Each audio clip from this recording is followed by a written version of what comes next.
দিনটা ছিল 22শে জানুয়ারি 2025। এই দিনটা আমরা নিজেদের মতো করেই সবসময় কাটাই। কোনো লোকজন থাকে না, কাউকে ডাকি না, কোনো অনুষ্ঠান করি না, কিছুই না, নিজেরাই নিজেদের মতো করে একটু কাটিয়ে নিই। বেশ ভালোই লাগে। তো তার জন্য একটু ফুল এনেছিলাম, সেটা এখানে সাজিয়ে দিয়েছি গ্লাসে। আর দিনটা একটু অন্যরকমভাবে আজকে শুরু হয়েছিল। আজকে শ্বশুর শাশুড়ি আছে এখানে, এখন রান্নাবান্না করতেছি। তো বাইরে খাওয়ার কোনো প্ল্যান নেই, যেহেতু তারা আছে, তো বাড়িতেই আয়োজন করছিলাম। তো এখানে মাকে বললাম একটু ডিমটা বেছে দিতে, তো আমি রান্নাবান্নাটা শুরু করে দিলাম। আর এবার রীতিটা একটু বড় হয়েছে, বেশ ভেবেছিলাম এই অ্যানিভার্সারিতে একটু বেশ মজা হবে, কিন্তু রিদিতার শরীরটা খুবই খারাপ, আমার গলার অবস্থাও খুবই খারাপ, ভয়েস ওভার দিচ্ছি হয়তো আপনারা বুঝতে পারছেন। তো জ্বর হয়েছিল, সর্দি কাশি ঠান্ডা, মানে আবহাওয়াটা চেঞ্জ হচ্ছে এই সময়, সবারই মনে এরকম হয়। তবে বেশি কিছু আয়োজন ছিল না, নিজেরাই খাবো সেটারই আয়োজন করেছিলাম।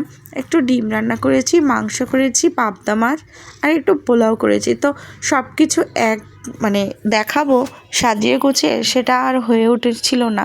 ভেবেছিলাম যখন সবাইকে খেতে দেবো সব রকম আইটেম মানে সাজিয়ে গুছিয়ে দেখাবো, কিন্তু সেটা আর হয়ে ওঠেনি। কারণ সোনামায়ের খুব শরীর খারাপ, ও খুবই কান্নাকাটি করছিল এই জন্য।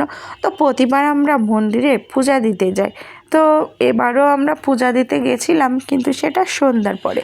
আর এখানে একটু পুডিংটার ছবি তুলছিলাম, যেহেতু আমার স্বামী এখন পুডিংটাই ভালোবাসে, তাই আমি আর কেক না বানিয়ে পুডিংটাই বানাই। আর এটা বানাতে আমার কাছে খুব সহজ মনে হয়। তো আমরা প্রতিবারের মতো এবারও মন্দিরে পূজা দিতে এসেছি। তো মন্দির প্রায় বন্ধ হয়ে যাওয়ার মতোই হয়েছিল।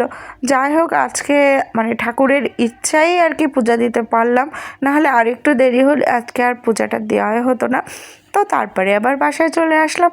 তো আমার স্বামী আমার জন্য আবার এতগুলো ফুল নিয়ে এসেছিল। তো যে সাজিয়ে গুছিয়ে যে একটু পুডিংটা কাটবো সেটারও আসলে সময় হয়নি, এইভাবেই তাকে একটু খাইয়ে দিয়েছিলাম। আর তারপরে সবাইকে ভাত খেতে দিতে হবে, সোনামাকে খাওয়াতে হবে, ও খুব কান্নাকাটি করছিল। তো সব কিছু মিলে আজকের দিনটা আমাদের এভাবেই কাটলো। তারপরে আমি ভাত গুছিয়ে রেডি হয়ে গেলাম সবাইকে খেতে দেওয়ার জন্য। এখানে বাবা আর রিদিতার বাবা দুজনকে খেতে দেব। তো ভেবেছিলাম মানে সাজাবো, প্লেট বের করব, কিন্তু কিছুই হয়নি। যখন যেমন হয় তেমনভাবে করতে হয় সব কিছু। তবে সবাই ভালো থাকবেন।